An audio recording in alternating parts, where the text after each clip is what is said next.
Welcome to Behind the Dreamers podcast with your host, Jennifer Loading and Brianna Dorellis, where extraordinary decisions produce extraordinary results. As we talk to the achievers, the creators, magic makers, and the dreamers. These are our friends, these are your friends, and they are living the extraordinary. Today's episode is brought to you by Walt Mills Photographer of Glad Models Agency. If you are here in the Dallas or surrounding area, check out Walt Mills. You can learn more about him and his work at photosbywalt.com. All right, we are super excited. This is our very first episode of the year. Yes. I know, I'm excited. And we're in a new studio. New studio. We have an amazing guest in studio with new us. name, new logo, everything. Like, we're kicking it off. And so we want to introduce our guest, first guest of the year. Seneca KMIR Alma is the founder of the KMIR Experience. Seneca has spent most of his adult life in federal and state prison.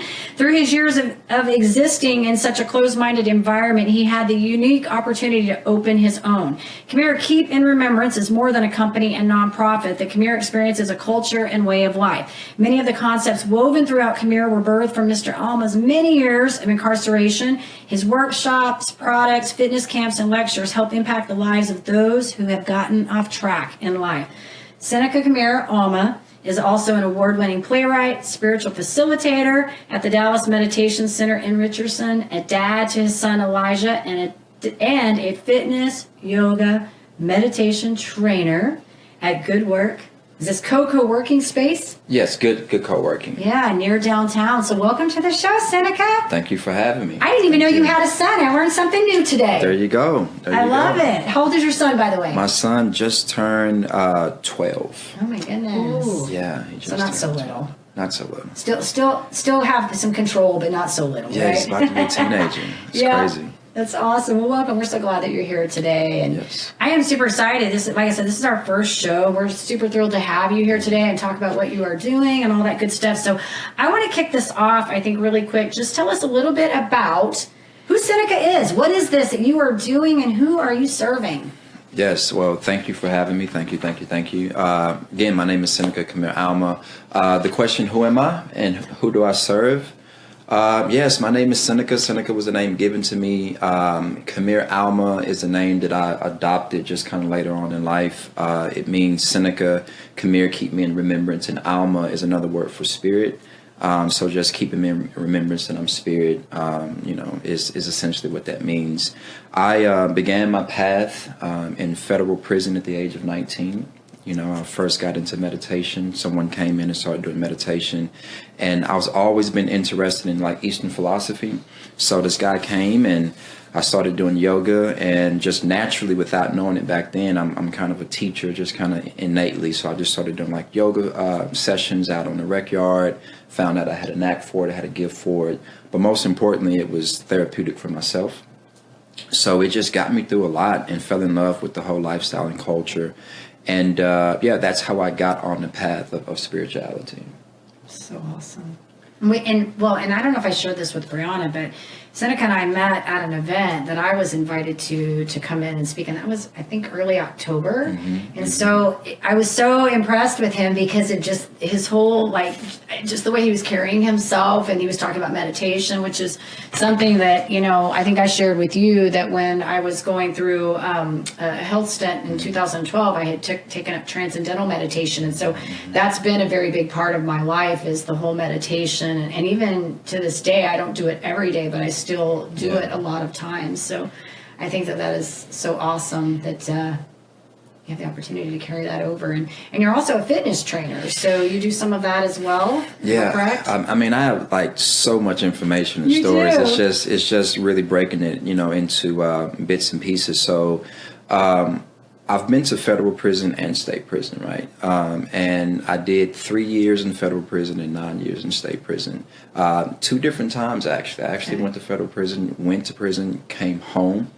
And just like the stories, I was working in a warehouse, and I'm getting to the fitness here. Hey, here it's in all a sec. good. But I was just working in a warehouse, and a friend of mine pulled up in this brand new Mercedes Benz, right? And I was like, man, like, where'd you get that from? And he was like, I've been out here hustling. So slowly but surely, I quit my job and I started back into a life of crime and ended up, organized crime, theft. That was my thing. That was the thing that was taught to me, I guess, at an early age. I tell people it was, some people go to college, some people go to trade school, and my thing, I was kind of like groomed in this profession. My choice. I'm not a victim. I made those choices. I need to be accountable for those choices. But that was my life, and this second time I began a life of crime again and got into more trouble. I was indicted as a ringleader and given 25 years in state prison.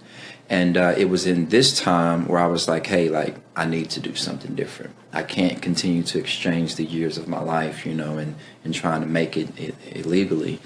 And when I went to prison, I had already started to change my mindset. And I got into fitness. I was doing boot camps and I was doing workshops. And I found when I was trying to talk to like younger guys, they really were not open. Not all of them. Like in anything else, you have this pool of people. Majority of the people are like in between are followers, right? And then you have a minority of people who are just knuckleheads who are going to get into trouble, and that's just is what it is. Then you have another minority of people who want to do something positive. And there was this majority middle that could go either way. And I would find myself trying to talk to these young guys, and some of them were trying to hear me. Some of them were trying to hear what I had to say, and some were not. But fitness was an avenue that I could really like get to some of these individuals. So I started doing boot camps. And I would have like 10, 20 dudes out on the rec yard doing these cadences and these boot camps, and it was personal development. And that's when I realized that I could use personal development. I could use fitness as a personal development tool. Because the ego is broken down, the inhibitions are broken down, and I was dealing with a completely different person when we were tired and working out, and then I could speak like life into them. They were more open to it. So I have like this bucket list of things I wanted to do whenever I came home, and one of them was continue to do the boot camp. So I've been blessed with the opportunity to have a contract at Good Co-working where I do fitness. And my nonprofit is going to be working with younger people, coming up this year, and still using fitness as a tool to get to people, So cool. I think it's also interesting how you were able. Now, I don't know a whole lot of people who have spent a ton of time in state and federal prison as you have. However, I would think that a lot of someone who has had that experience might want to actually hide it or cover it up because they don't want others to judge them for whatever their previous transgressions or whatnot have been, right? For you, however, you have completely took an opportunity to actually shine a light on it, not deny it, show people that this is actually how I became who I am through these experiences, and then put it into something really positive and reach people who need it most, really. I don't know. I really admire that. I really admire the fact that you are able to take your full story, and because I think that's really what it's all about. It's not, you're bringing your full story to the front, and everything that you do moving forward is still in alignment with where you've been and where it's brought you, and then now you can like move forward. It's great. Yeah, I appreciate that. And one thing for me is I've always, even in my life of crime, like I was always big on like honesty and transparency. I don't know what that sounds like to you, but like people that knew me, I mean, Right. Like you mean what you say what you mean what you say, you do what you say you're going to do, right? And that's always been instilled in me. I was just, kind of geared into I adapted to the wrong direction. I tell people if someone would have came to me when I was 16 years old and was like a real estate mogul or like, very educated in financial literacy or trading stocks, I believe I would have adapted to that just as easily as the life of crime. That was just the path that I chose. But as it relates to what you're speaking about, it's truly not success, right? If you're not able to show up fully. Right. I mean, because I've had money before, but was also unfulfilled inside. So it's like, well, what's the use of going out there and like chasing money again and still being unfulfilled inside? So I know one way to do that is full transparency. And being incarcerated for so many years, the only thing that I truly wanted is freedom.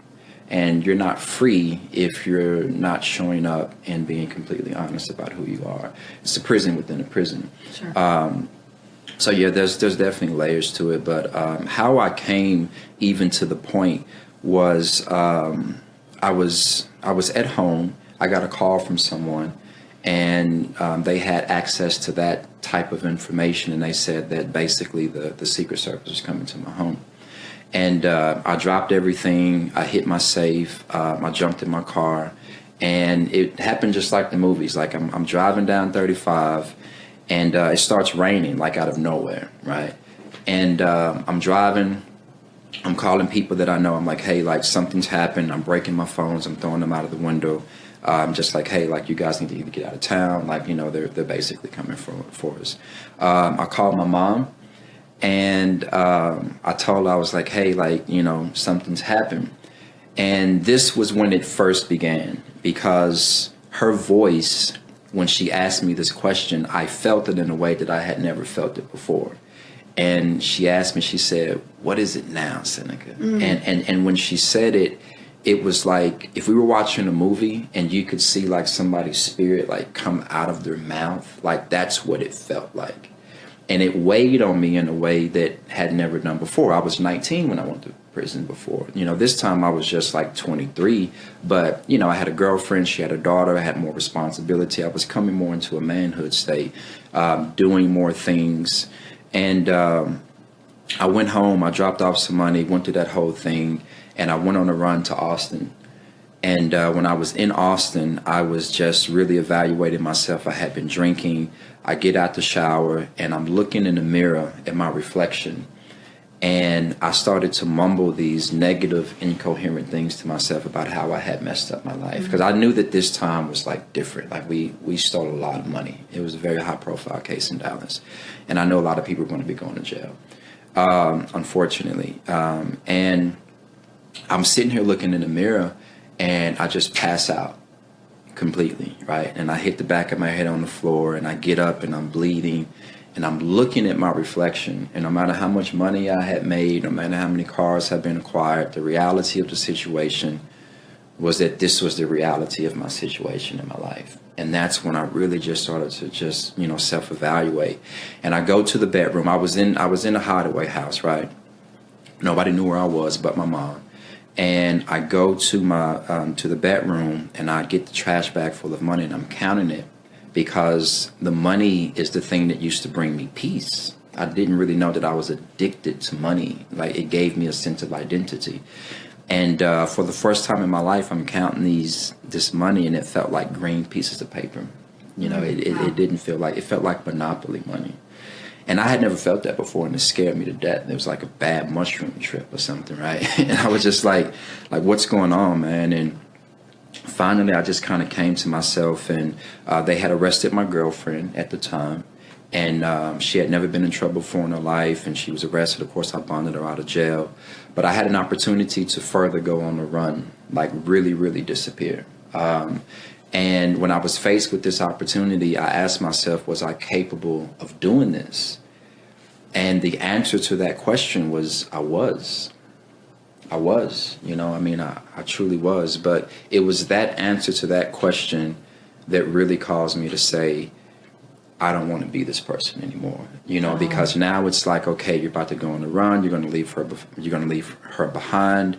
In full transparency, I knew people that was actually willing to go do something to the person that testified against me.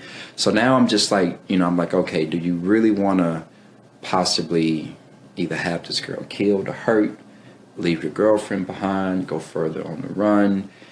And just sitting with that, I'm like, dude, like that's not what you want, Right. you know? So that was my crossroad. And I remember I called a lawyer and he told me to turn myself in, which was huge. And I'm driving down 35, headed back to Dallas from Austin. I'm driving through Waco. And I started doing shows in Dallas, like poetry shows, because I wanted to transition my illegal money into something legal. That was the correct way to do things, right? You know, and I had rented out the Hall Estate at the Fair Park, and I had a show that was coming. It was my biggest show to that day. It wasn't huge shows, but we were slowly building our way up. I had people coming in from out of town that was part of the show. And I'm going down 35, and I'm flipping through the radio stations, and I hear my commercial for my show that I have coming up in a couple weeks. I completely forgot about it.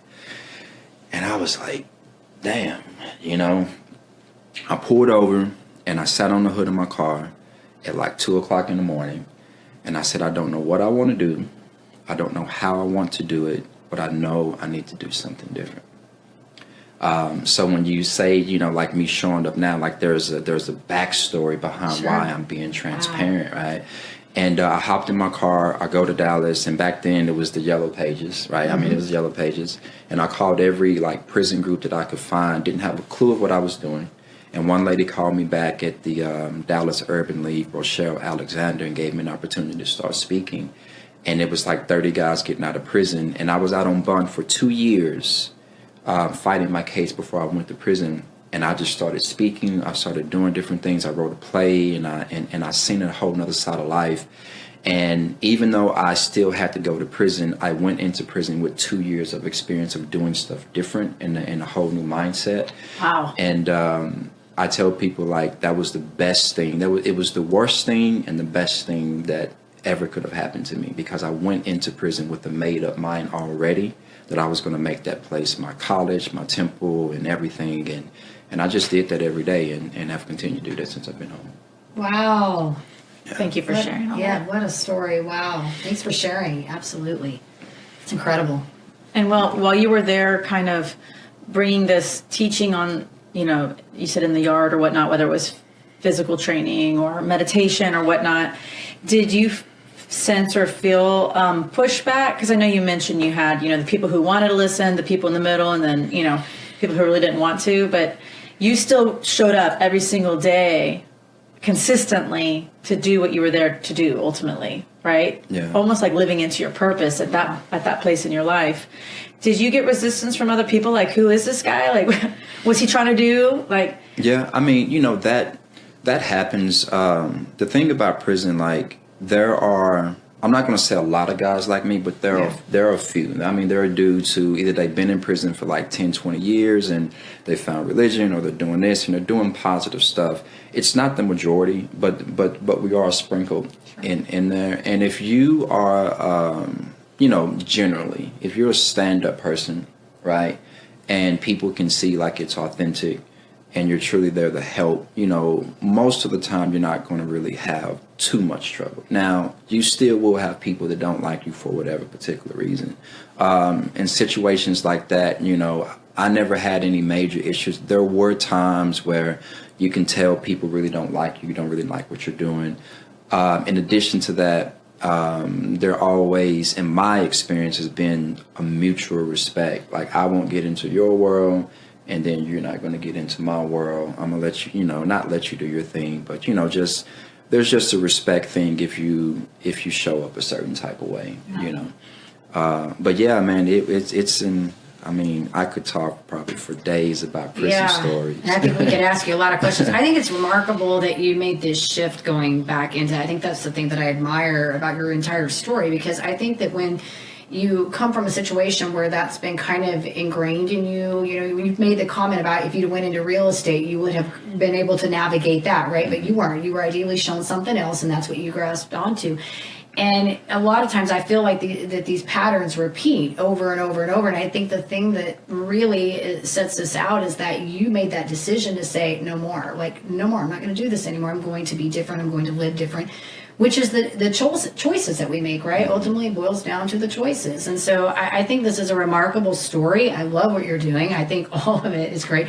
I want you to talk about your organization. Tell us what that is about, because I think, you know, I've gone through your site. I've looked at your stuff. Like I said, I love what you're doing. Share that with us.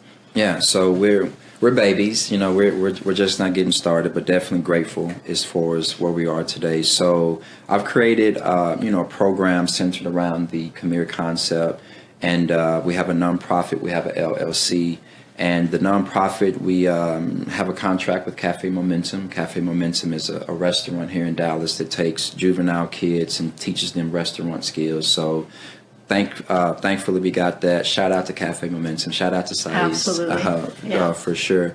I'm going to be working with those individuals at the first of the year.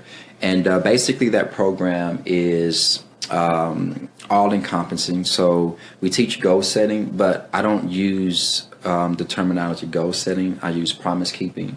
I love words. I love to play around with words. I love to redefine words and kind of give power to them in different ways. So we talk about promise keeping over goal setting. So we go through that process. Then we have cohesive energy training, which is where I use the fitness and the yoga and the mindfulness to go into like journaling and reflective and so forth and so on.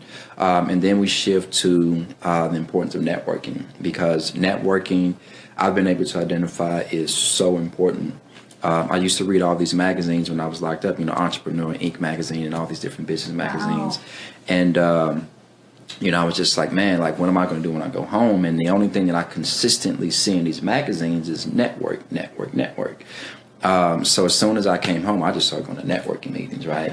And just started meeting people. So I know that networking is super important. So with these young participants in the KMIR program, we go into networking. I teach a networking class, and then bringing in entrepreneurs to teach workshops to just open up the minds and diversity.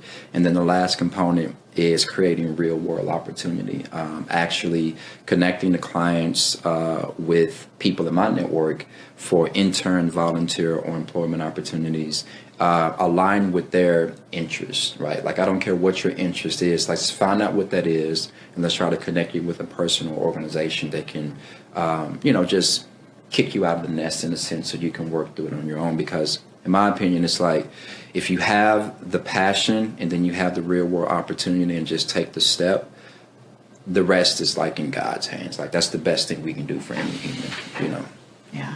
So yeah, that's the KMIR program, and that's what it consists of in like 2 minutes, 3 minutes. Like 2 minutes, 3 minutes. There's more. 2 minutes, 3 minutes. KMIR is like an evolved person. There's a lot there. I love it. There's like so much stuff there. And I was like, did you bring like something to show us? Yeah, Like, did you bring something to show? Because I'm intrigued by this. This is just a prototype. So we're going to have a subscription box, and I actually had brought. This is so awesome. So this is for one of you. I only got one bar. So this is social media list. We had a campaign about social media list. So if you know anything about Fight Club, we got our own soap. It's social media list. So great. It's cool. You can have this one. This is I'm going to soap. social media list this week. So She's doing it. Oh yeah, doing that's cool. I actually, so I've been home for about 3.5 years now, right? And I spent a year and a half off of social media. I just got back on social media maybe 2-3 months ago. I know. I saw. Yeah, and I just pulled off because I didn't like social media. It was crazy. Yeah. It was too much. And I just took a lot of walks and, just kind of grounded myself and did a lot of journaling, a lot of internal work. And I said I was going to get back on when the business kind of caught more traction. So I just got back on. So social media list is something that we're going to be launching later on. But this is a subscription box, and we'll be giving this to our clients in like a pilot 4-month program.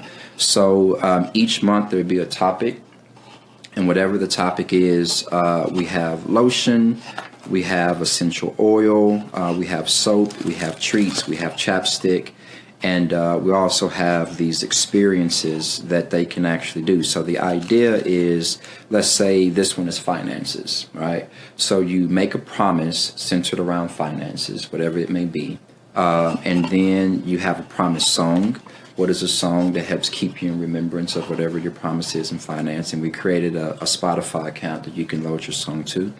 And then the second week is, how have you self-sabotaged yourself in this particular category? In this case, it would be finances. And this is for adults too, by the way. We need some support. And then we have tips and techniques. What are some tips and techniques you can give to the community about finances and that particular thing? So the idea is that this is like an experience that can be community-based and community-driven to help people maintain and keep their promises each month.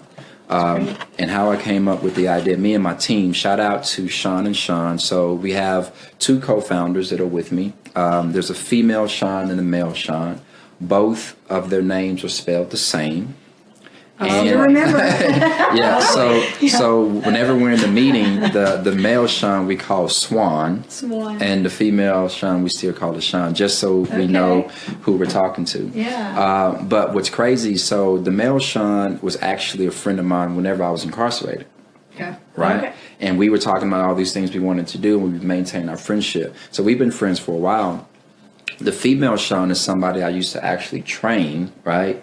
And she was scared to death to start working out with me, but she lost like 30 pounds, and I'm always talking about personal development, and she just became like a sponge to it and worked away in the company, basically. Oh, wow. Well, fun. So, but check this out.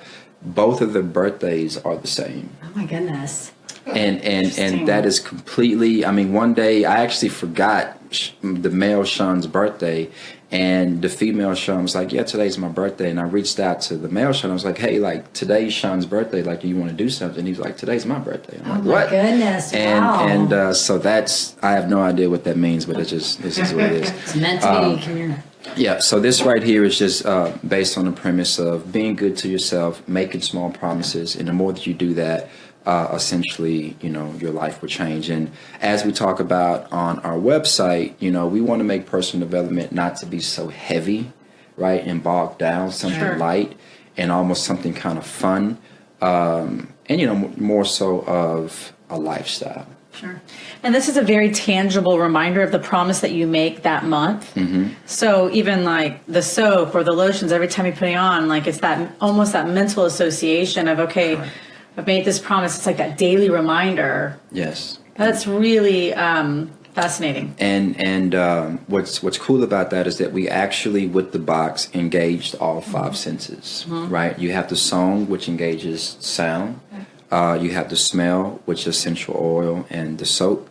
You have sight, which is the color. You have taste, which is the treat.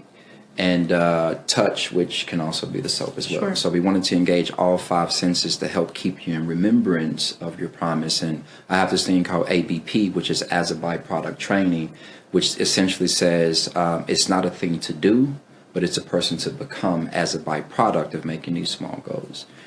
So it's truly just coming into full alignment in a way that's seamless, hopefully. Mm-hmm. It's awesome. Brilliant. I love it. Well, and I think the thing too that I really, really like about what you're doing, Seneca, is that and we've talked about this off of obviously the show, is that you're bringing in all the different pieces that complete the puzzle. It's not just about doing meditation. Mm-hmm. It's not just about fitness. It's not just about one piece. It's this blend of all these things coming together. And it all really has to start with these decisions that you made to be different. And I like the reading I was listening to everything you were saying. You're reading the magazines, like the Inc. magazine and all that. I'm like, wow. And yes, on the networking, 100%. Yeah, super if you do nothing in business, just network. Like you can't get anywhere without networking, This is true. This is true. So I love it. I love what you're doing. And I just love that it's all encompassing. And even like when you say the financial piece, because that's just important because I always say how you show up in one area is how you show up in all areas. And people don't really recognize that these little things that they're doing, they play out in different ways, with different like habits. We show up differently, but the underlying issue shows up in all those areas. Correct. So I love that you're piecing them all together. Good stuff. Thank you. I appreciate it. Awesome. So I want to ask you a question. This is kind of a fun one. If you were to give your younger self some advice, what does that look like? If I were to give my younger self some advice, what would that look like? Well, I'm very Star Wars in my thinking. Just my perspective on life. I like to believe is a little bit different. So actually, it's simple. I would tell my younger self that everything is perfect. It's good. Yeah. I like it. Yeah. Strip it down. Yeah, we can go down a rabbit hole about good and bad and right and wrong, and you have consequences and so forth, and all those things are very real. In addition to that, I do have faith in Source. I do have faith in God, and I truly do believe that there's not a grain of grass that's growing out of place, and I just truly believe that it's really about paying attention and listening. But everything is perfect. Like even, destruction, pain, sorrow, grief, it's all a part, in my opinion, of this balance, of this, I get on people for saying balance. I don't like that word We talk either. about it all the time. Yeah. It's really people look at the yin and yang, like I think I told you last time, as being balanced. But the yin and yang is in Sanskrit, I'm sorry, not Sanskrit. The original, like in Taoism, it's harmony. Mm-hmm. And harmony and balance are two different things. Absolutely. Absolutely. Yeah. So when you surrender to that, I believe that everything is always perfect. Yeah. We joke about the balancing. I think I just put a post up on social media that I hate that word. Nothing is in balance, because I think when we put our life, we put into our space the idea that things are going to be balanced, we set ourselves up for failure and for disappointment, right? Yeah. Because it just doesn't happen. There's always an ebb and flow. Mm-hmm. But I like that you said harmony, because I think harmony is we recognize that all things are in the place where they need to be at the right time. So whether that is despair, destruction, or whatever, I always feel like there's a reason those things come into play, because they teach you valuable lessons, either what not to do or what to do differently next time. And in your case, like you said, your story, Brianna touched upon it, but looking at your story and going, okay, well, I can make this a bad case and I can continue doing the same behavior, or I can use this story to propel me to move in a forward place and use it to help other people be better. And that's what I think is so remarkable about this whole thing. So love the word harmony. Yeah. Harmony. It's a realistic word. Yeah, it's much Yeah. more realistic. Either you can raise your vibration or lower your vibration. If someone is singing, to harmonize with that person, you have to hear where they are and see how you best can Support it. Yeah, support that. And being a singer, you know that I'm not a singer, by the way, but she is a singer. So you come under, you go over, and it's more so of a yielding, like, to what's already there. Yeah. Ebb and flow, bottom weave. All that right, good singing. stuff. All All that right, good great. stuff. We're going to ask you one more fun question before I say fun. They're all fun, but before we get into rapid fire. So, if you were to give advice to somebody that is maybe wanting to start their own charitable foundation, or maybe they want to get into speaking or get into mentorship, personal training, I don't know. As an entrepreneur, let's take it from that angle. What kind of advice would you offer someone? Don't get into the weeds of planning, strategizing, and writing. Do some of that, but then just get out there. Like get Take out action. there, get out there, take action, make mistakes. You're going to make mistakes, and those are going to be your greatest learning opportunities. But just get out there. And how you minimize the fear of getting out there is truly loving what you do, right? And just falling in love with the process. Because everybody, no matter how people show up at networking meetings or whatever that may be, everyone is insecure. Mm-hmm. Everyone's afraid. Everyone's kind of second guessing themselves. They may not say that, but they are. And I can say that with conviction, because I spoke with too many guys, like in prison, who tattooed and all of this, and then all of a sudden I'm talking to them one-on-one. And like all of this other stuff is coming out that you would normally not even think that this person was thinking. And it's like there's a human inside of that person, right? So that's across the board. So yeah, just get out there, man. I think that's so true. I think everybody has had stuff. Yeah. When you dig deep enough, that vulnerability and break that wall, it definitely can come down. So I agree with you on that. Yeah. Get out there, do it. Just do Absolutely. it. Just Stop do thinking it. so much. That gets on that whole conversation about trusting your intuition. We've talked about that, because it's really just being okay with making a mistake and the failure. You just are going to do it and accept that and trust your gut. Go with it. And then get around good people. Yeah, absolutely. Who can help you along the way. That's right. Good tips there. Thank you. Yep. Good stuff. Okay, so we have to do some fun questions. Okay. Yes. These are short and sweet. All right. And cool. yeah, got to answer them quick. I got to Start answer there. them quick. Okay. All right. Brianna? Okay, yeah, I would actually like to know, money doesn't even matter here. Where would you go vacation? Where would I go vacation? Right now, I would say the pyramids. I really want to see the pyramids. Africa, yeah, like I'm there. All right. So I know, because you're into health and wellness like I am and all that good stuff, but I want to know, what's your guilty pleasure? As it relates to health and wellness, or just Just any guilty, like food. Oh, like something that you just really, is like, this is good. I have many. Pick the best one. I have many. I don't know. I love bluebell ice cream and cheesecake. Ooh, okay. I like those two as well. Oh yeah. Okay, Oh, yeah. what are you listening to in your car right now? What am I listening to in my car right now? When I came, I wasn't listening to anything. Before that, I was actually listening to my own music. So I don't sing, but I'm actually like doing some like audio speaking with someone that is singing, and we're coming out with an album at the first of the year. Oh, well, That's congratulations. It's going to How be exciting. It's going to be a spiritual EP that we're working on. So that's what I was listening to the last time I was listening to music. Very cool. That's awesome, Seneca. Okay, one last fun question. Okay, Amazon, because I'm in Amazon all the time. What's in your cart? You're shopping at Amazon. What'll be in your cart? Like for the holidays or just period? Whatever, anything. You decide, Seneca. Don't overthink it. Okay, so Amazon cart, like what's in my cart? Man, I'm not a big shopper, dude. So Look at you. That doesn't surprise me. I'm not a big shopper. Man, this is Okay, how about the grocery cart? well, I mean, I can do the Amazon Okay. cart. I can do the Amazon cart. Some AirPods because because my AirPods I actually shout out to Sean. She got me some AirPods. But this is the thing: my AirPods that I had, I washed them.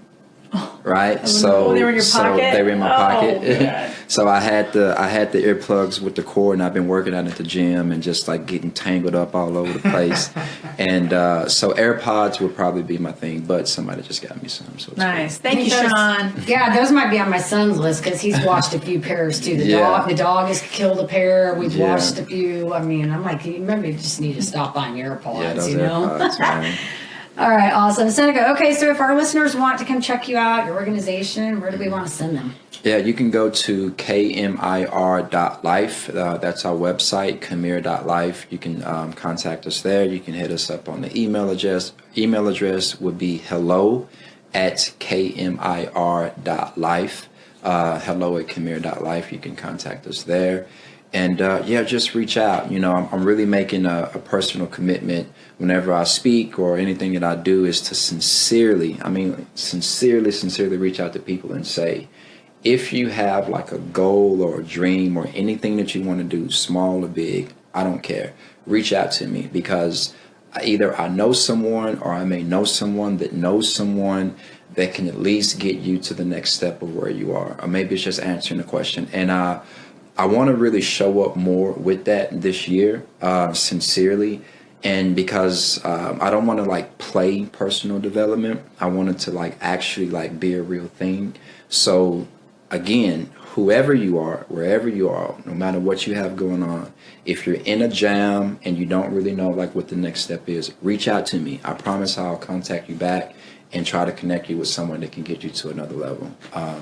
So yeah. Good stuff. That's amazing. Thank you, Seneca. We appreciate you. Love what you're doing. And congratulations on your upcoming album that you're creating or all of that good stuff and this new box subscription. And Thank you. Yeah, the future of KMIR is Yeah, you're it's going to be got a lot impacting a lot of going on. lives, and you're going to be continuing to step into that, as you said, like alignment of who you are and what you want to do yes, versus what you think you have to do. We talked a little bit about that, but Yeah. it's been really wonderful having you today. absolutely. Cool. All right, well, we do want to say to our listeners, of course, if you enjoy our show, go check us out on iTunes and Facebook because we can't do this without you, and hit that subscribe button. And we want to leave you with a few final thoughts. So the question isn't who is going to let me, it's who is going to stop me. And that's by Ayn Rand. That's good, and I like Ayn Rand. Ayn Rand. Yeah, she's a fun author. The author, Capitalism, Yeah. and Yeah. I've read much of her literature.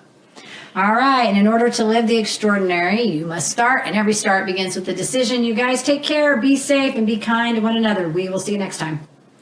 Peace.